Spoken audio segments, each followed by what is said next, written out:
இந்திய திருநாட்டின் பிரதமராக 10 ஆண்டு காலம் திறம்பட பணியாற்றிய முன்னாள் பிரதமர் மன்மோகன் சிங் சற்று முன் மருத்துவமனையில் காலமாகி இருக்கிறார். அவருக்கு வயது 92.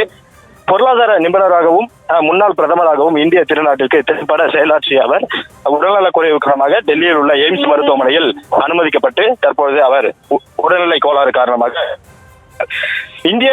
இந்தியாவின் முன்னாள் பிரதமர் டாக்டர் மன்மோகன் சிங் மறைவை தெரிவித்துக் கொள்கிறோம். முதுமை தொடர்பான மருத்துவ நிலைமைகளுக்காக அவர் இன்று மருத்துவமனையில் அனுமதிக்கப்பட்டார். அனுமதிக்கப்பட்ட அவர் டெல்லி எய்ம்ஸ் மருத்துவமனையில் இன்று இரவு 9:51 மணிக்கு மரணம் அடைந்ததாக மருத்துவமனை தரப்பில் தகவலானது தெரிவிக்கப்பட்டிருக்கிறது.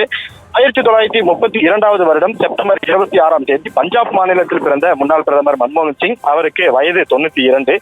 இவரது மனைவியார் புர்சாகாரன் கவுர். இவருக்கு 3 குழந்தைகள் இருக்கிறார்கள். இவர் பொருளாதாரத்தில் நிபுணராகவும் பேராசிரியர், ஆசிரியர் உள்ளிட்ட பல பரிமாணங்களில் பணியாற்றியிருக்கிறார். இவரது மறைவு இந்தியாவில் உள்ள ஒட்டுமொத்த காங்கிரசாருக்கும் பேரிடியாக விழுந்திருக்கிறது. இவர் 2004 முதல் 2014 வரை 10 ஆண்டு காலம் இந்திய திருநாட்டின் பிரதமராக திறம்பட செயலாற்றியிருக்கிறார். அதே போல பொருளாதாரத்தில் இந்தியா பின்தங்கி இருந்த போது அதை சரி செய்வதற்கான பணிகளில் ஈடுபட்டு திறம்பட பணியாற்றியிருக்கிறார். இந்தியாவின் திட்டக்குழு துணைத் தலைவராகவும் ரிசர்வ் வங்கியின் கவர்னராகவும் இருந்திருக்கிறார். அதே போல 1991ஆம் ஆண்டு நரசிம்மராவ் அவர்களின் அமைச்சரவையில் நிதி அமைச்சராக பணியாற்றி பல்வேறு விதமான நடவடிக்கைகளை எடுத்தார். பொருளாதாரத்தில் வல்லுநராகவும் இருந்திருக்கிறார். இந்தியாவில் பொருளாதார தாராளமயமாக்கல் கொள்கைகளின் துவக்கத்தில் பெரும் பங்கு வகித்தவர் மன்மோகன் சிங்.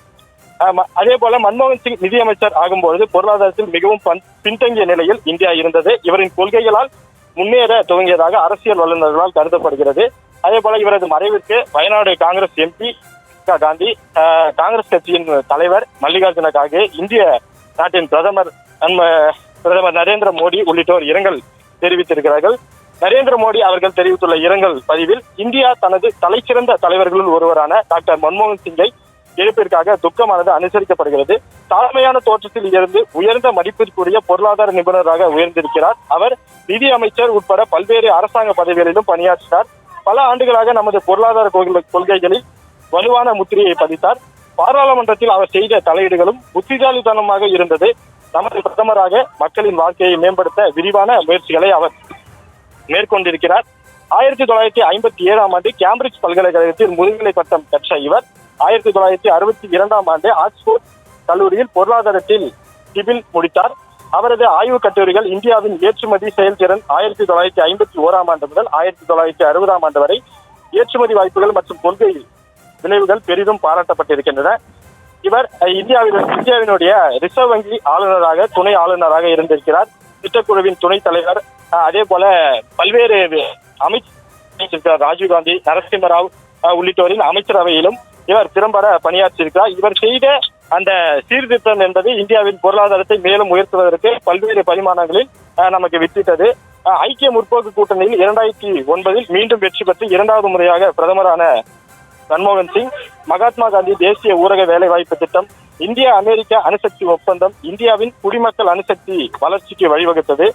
கல்வி, சர்வசீஷா அபின் மற்றும் தேசிய சுகாதார திட்டம் போன்ற பல்வேறு திட்டங்களை விரிவுபடுத்தி இந்திய மக்களுக்கு பல்வேறு விதமான அவர் பொருளாதாரத்தில் என்னென்ன திட்டங்களை இந்திய திருநாட்டிற்கும் அதன் மக்களுக்கும் செய்ய முடியுமோ, அவரால் என்ன பண்ண முடியுமோ அந்த முயற்சிகள் எல்லாம் மேற்கொண்டு பொருளாதாரத்தில் இந்தியாவை மேலும் உயர்த்துவதற்கு 10 ஆண்டு காலம் கடுமையாக காங்கிரஸ் ஆட்சியில் பிரதமராக இருந்த மன்மோகன் சிங் அவர்கள் உழைத்திருக்கிறார்.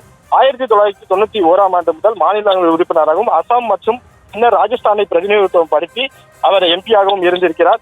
கடந்த 2024 ஏப்ரல் மாதம் அவரது மாநிலங்களவை உறுப்பினர் பதவி முடிவடைந்ததை ஒட்டி அவர் அதன் பின்பாக எம்பியாக தேர்ந்தெடுக்கப்படாமல் வீட்டிலே ஓய்வில் இருந்தார். இன்று திடீரென்று அவருக்கு உடல்நிலையில் கோளாறு ஏற்பட்டு மயக்கமடைந்த நிலையில் அவர் மருத்துவமனையில் அனுமதிக்கப்பட்ட நிலையில் இன்று இரவு 9:51 மணிக்கு டெல்லி அன்சாரி நகரில் உள்ள டெல்லி எய்ம்ஸ் மருத்துவமனையில் அனுமதிக்கப்பட்ட அவர் உடல்நலக் குறைவு காரணமாக தற்பொழுது காலமாகி இருக்கிறார்.